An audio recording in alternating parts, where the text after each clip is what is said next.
story of a farm boy who rose from obscurity to become the most influential American innovator of the 20th century. Hello, my name is SHOBHIT and today I, with my group members Dindayesh, VISHESH and GURBAKSH, are going to discuss on the influential memoirs of Henry Ford, founder of Ford Motor Company, Henry Ford, and the sponsor of the development of the assembly line technique. You must all be thinking that why we thought of giving presentation on this topic. Henry Ford, he did not invent any automobile, but he was the first person to invent the middle class cars so that the people, ordinary people, could buy it, and it was hit in America, as it is an American company. He was the first person to think and initiate his production of cars for middle class people. As the owner of the Ford Motor Company, he became one of the richest and the best known people in the world. He credited with the term Fordism, which means mass production of inexpensive goods coupled with high wages for workers. Ford had a global vision, with consumerism as the key to peace. His intense commitment to systematically lowering costs resulted in many technical and business innovations. Henry Ford was just not an industrialist. He was a worshipper of non-violence. That is, he believed in pacifism. Now Dindayesh will tell about Henry Ford's early life. Born on July 30, 1863, on a farm in Greenfield Township, Michigan. His father, William Ford, was born in County Cork, Ireland. Henry's father gave him a pocket watch in his early teens. At 15, Ford dismantled and reassembled the timepieces of friends and neighbors dozens of times, gaining the reputation of a watch repairman.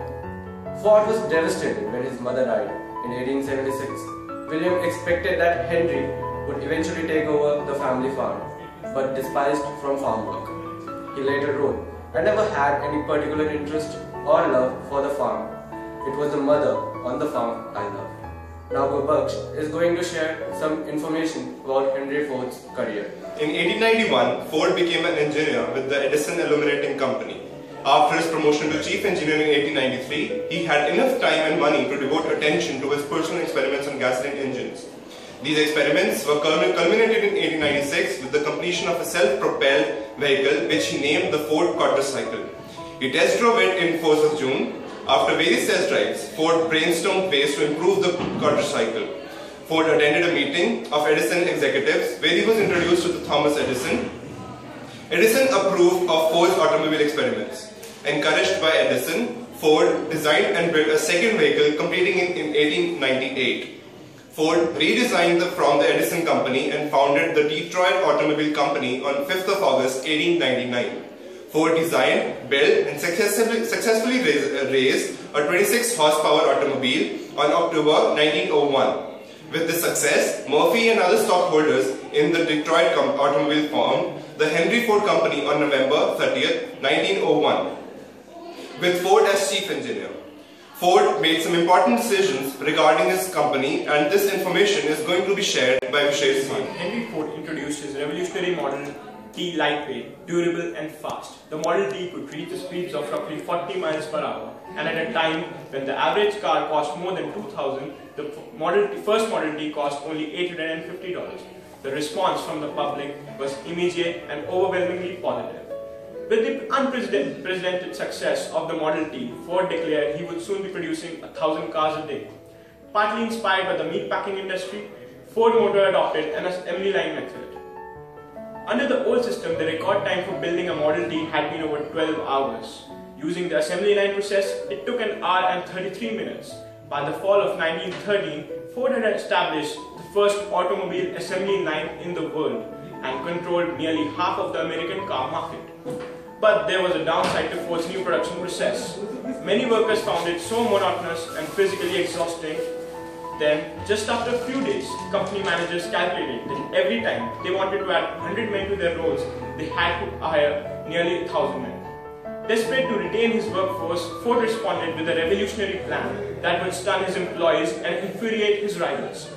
In 1914 January, he announced his company would double his workers' pay from $2.34 for a 9-hour day to $5 for just 8 hours. Not only would his higher pay reduce turnover, Ford predicted it would also increase business and propel a new generation of American workers into a shared life of abundance, leisure and prosperity.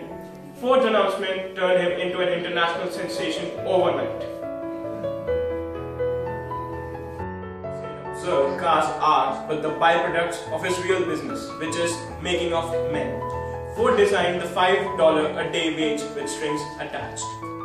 Now Shobhit is going to conclude our presentation. Ford was now one of the richest men in the world. His hatred for the wealthy elite only increased. Ford carried out an elaborate plan to trick his stockholders and take full control of his company. With increased power, his ego expanded. Ford's all-encompassing desire for control was perhaps no more evident than his relationship with his son, Edsel. His son. Although Ford made Edsel president of the Ford Motor Company when his son was just 25, Henry never allowed Edsel to take the reins, undermining him at every turn. In the 1920s, when Edsel finally stood up to his father, insisting that the Model T needed to be replaced with a more modern car, Henry never forgave him. Henry's withering cruelty continued with Edsel, who died at the age of 49. A death many blamed on the unrelenting stress of trying to please his father. Shattered by Edsel's death, Henry Ford spent his final years a broken man. Of engineering and technology. And this is Mechanical and Automation Engineering. Batch 2012-2016. Thank you and have a great day.